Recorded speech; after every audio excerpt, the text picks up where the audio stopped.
Justice. In Pine Hill, a father's stand for his son, I stood stock still in shock, unable to budge as the police officer placed my blind son's guide dog into the trunk of his police car. My 16-year-old son Ethan sat crying on our front yard, his arms stretching out into empty air where his dog, Max, ought to have been. He was lost without Max, his golden retriever and constant friend, and now the animal was being removed on the authority of a woman who viewed my son as an embarrassment to her picture-perfect community. Margot Bennett, our Homeowners Association president, witnessed the spectacle with a self-satisfied smile. For 20 years, I had enforced federal law from the bench, sitting as a district court judge. Now I was witnessing it being discarded in my own front yard. This wasn't just about a dog. It was regarding my son's whole world. What would you do if somebody attempted to steal your disabled child's lifeline and believed they could get away with it? After losing his son in a tragic road accident the past year, Max became more than an animal. He became my son's eyes, his confidence, and his bridge back into a world that had suddenly turned dark. At 16, Ethan was living in a reality most adults would not have the strength to deal with. Being a widowed father to a disabled teenager, all I desired was a tranquil community where we could rebuild our broken lives. Pine Hill Estates looked like the epitome. Tree-lined streets, great schools. The actual 17th state agent informed me about their close-knit community and well-governed association. It sounded like just what we required. I purposefully kept my occupation under wraps during the buying of our home. I did not want to be treated differently because I was Judge Lucas Carter of the federal bench. I simply wanted us to be a regular family, starting fresh.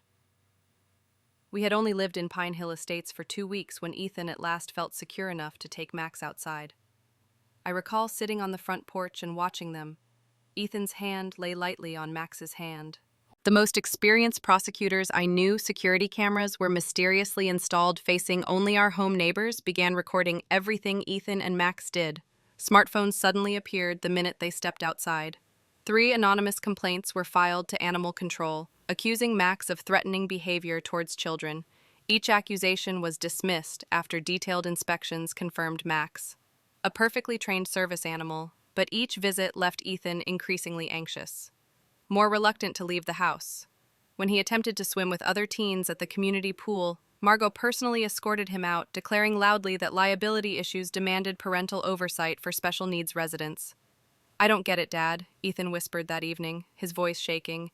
"Max never barks or gets into trouble. I've never done anything to this family." I kept a record of everything. Voice recordings, emails, photographs, witness statements from a few brave neighbors. I knew exactly what harassment and discrimination meant, but said nothing about my occupation. Quietness was my strength. Then the HOA escalated.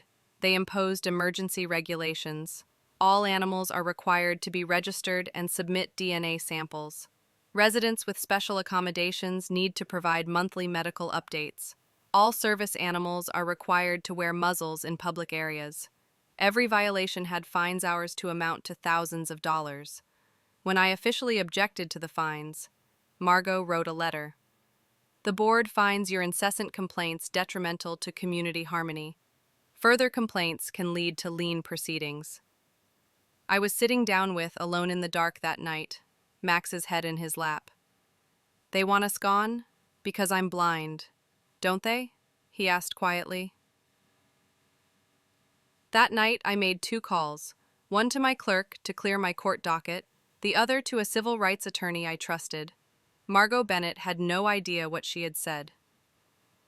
In motion, the day everything came to a head started like any other Tuesday. Ethan had a mobility training session. I dropped.